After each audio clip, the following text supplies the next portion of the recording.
Lawrence brothers is fucking real.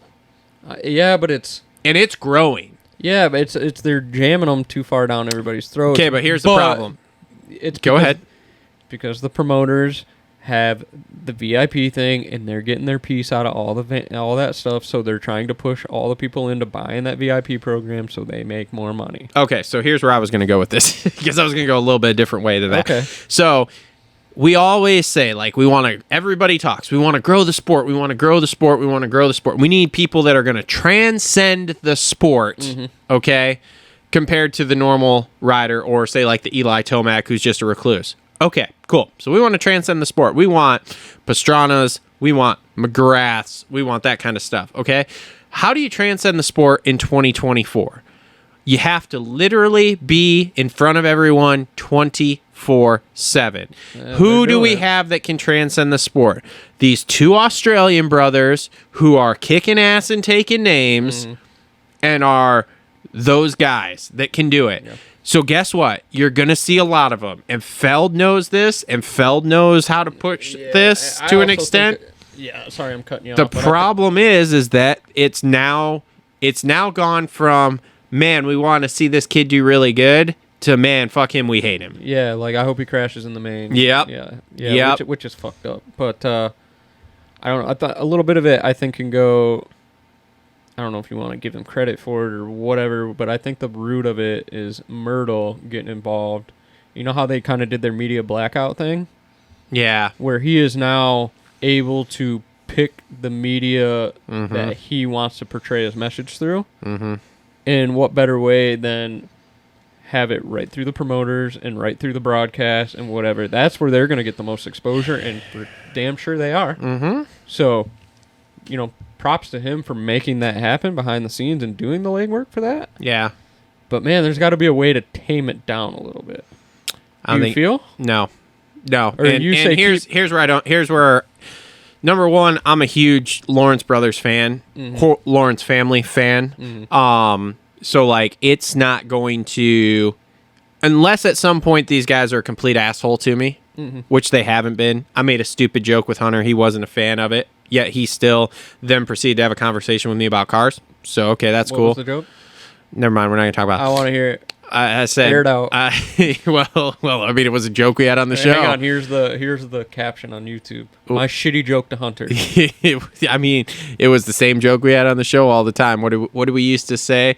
That, man, Jet's brother's a really good rider. Hunter's brother's a really good rider, or something like that. Good fucking rider? Yeah. You're a good fucking rider. But here's the thing. Understanding how marketing goes and how they're trying to push these guys to transcend the sport, what we're seeing is what has to be done. Otherwise, screw it. We've got ourselves another... And I mean, it even works this way with Ken. Ken's the same way. Ken could transcend the sport. He could. But he never got the media push or anything, and that's because he doesn't have a manager like Myrtle. Now, are you cooking a pizza, dude? No, it's I'm outgassing parts in the back there. Now, here's the thing.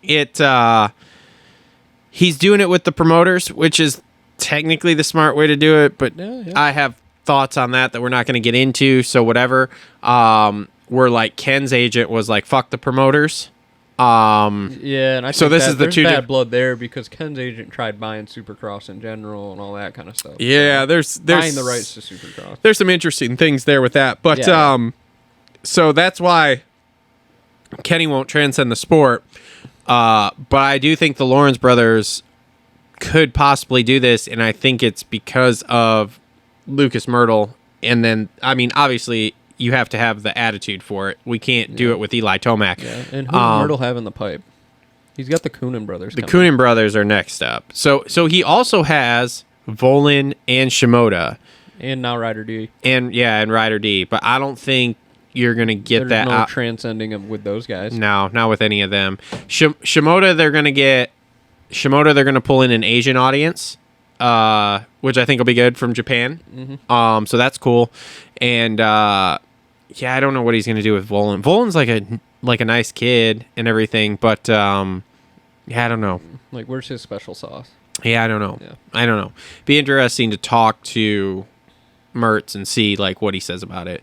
But the Coonan brothers, I'll be interested when they come over to see kind of like how they get portrayed and how they act. Yeah, here's a question I have for Myrtle. Yeah. Here's my question for Lucas Myrtle. You can use that as a caption. Okay. Okay. So here's my question for Lucas Myrtle.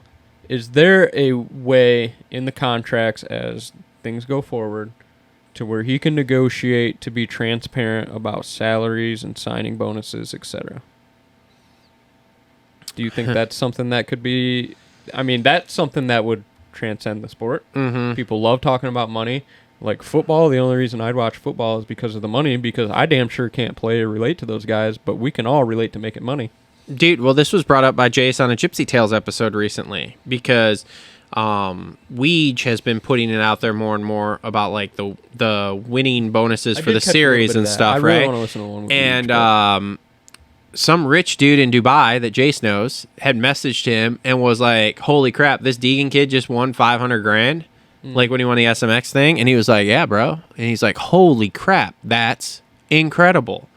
In fact, I have a video in the hopper here that I got to film, talking about Jett and his age and how much he won and what he's bought and all this kind of stuff there. So I think things like that would help because people don't see the money that floats around in here, and it's not a lot, but it's enough for normal people. It's enough. Why not? Come out with a breakdown or something at the end of the year for the fans, like, hey, this is what we did with Jettson Donuts. This is what we did with merch sales. Yeah. These are the rounds our merch sales went up the most. This is the city that bought the most merch. Like stuff like that, I think would be a cool aspect. Yeah. So, and I think a lot of that right now is held back by contracts. Well, and the way contracts are written. Yeah. Well, and Jace said this. So, Jace brought this up too, and shout out to Jace because he's had some killer ideas in the last couple episodes. He has held the A1 press conference together. Yes.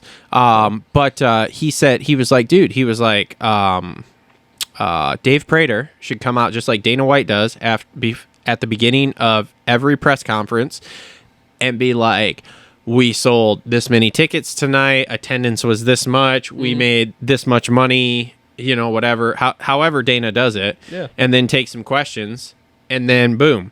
Because we need a face for the series per se, because you think about it.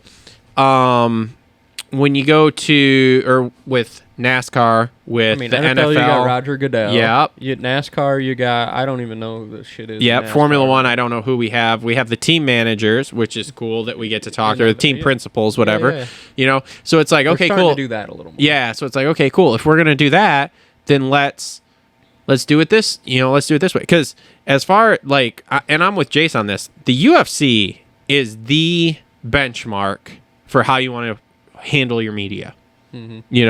And now granted, Dave Prater is not Dana White. He's not going to come out and they're going to be like, so Mookie said this word you're not supposed to say, blah, blah, blah. And he's not going to look at the reporter and go, well, duh, he's that ethnicity. I'm really dancing around this to not get canceled here. Because did you see that with Dana White? Mm-mm. So something happened like there that. There was some fighter, so there was a fighter from Africa who was black, and he was fighting another guy from like South Africa who was white or whatever, and some racial slurs got thrown around. And the reporter asked, well, what do you have to say about the racial slurs that so and so said? And he goes, well, what's the racial slur? And the guy's like, well, he said the N-word or whatever. And he goes, who said it? And he said it again. And he goes, yeah, he's fucking black. Like I love Dana White, dude. Yeah. Dana White is the fucking man. Yeah, I don't watch a lot of that stuff because I don't know. I can't really. It's just can't really get fired up about dudes beating the fuck out of each other. I don't watch the fights. I watch Dana White handle the press conferences because they're awesome.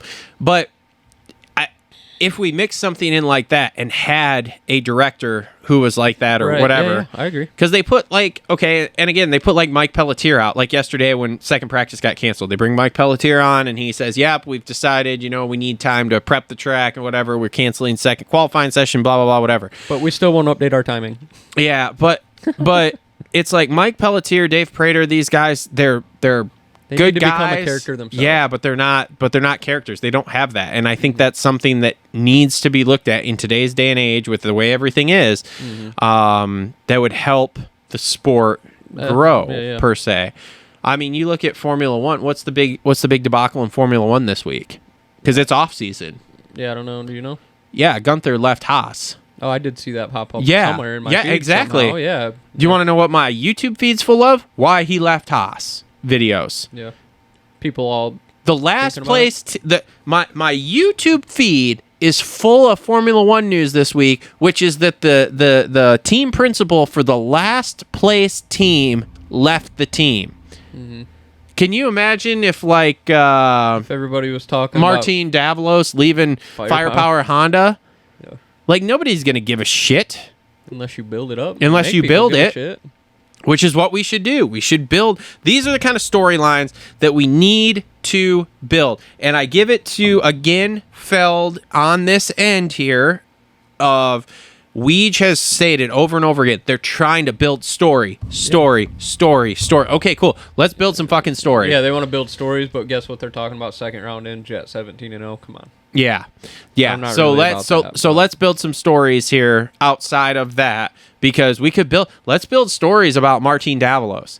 Yeah. Let's This show guy Martin was a heat race hero, knows how to race. how to race. Did you catch him yesterday? They showed a clip, and I don't remember if it was the main race or in qualifying. He's standing at the bike with a laptop. Davalos was? He's programming the bike in between whatever. Like, you're talking about an X-Racer. Yeah, now the team principal, and he's programming and, working on bikes, which I've heard he does motor work and stuff, or like tuning. So, like, why can't we build that story? Yeah. We don't have any information on it. Weege, please. So Yeah. No, I'm with you. So there is that.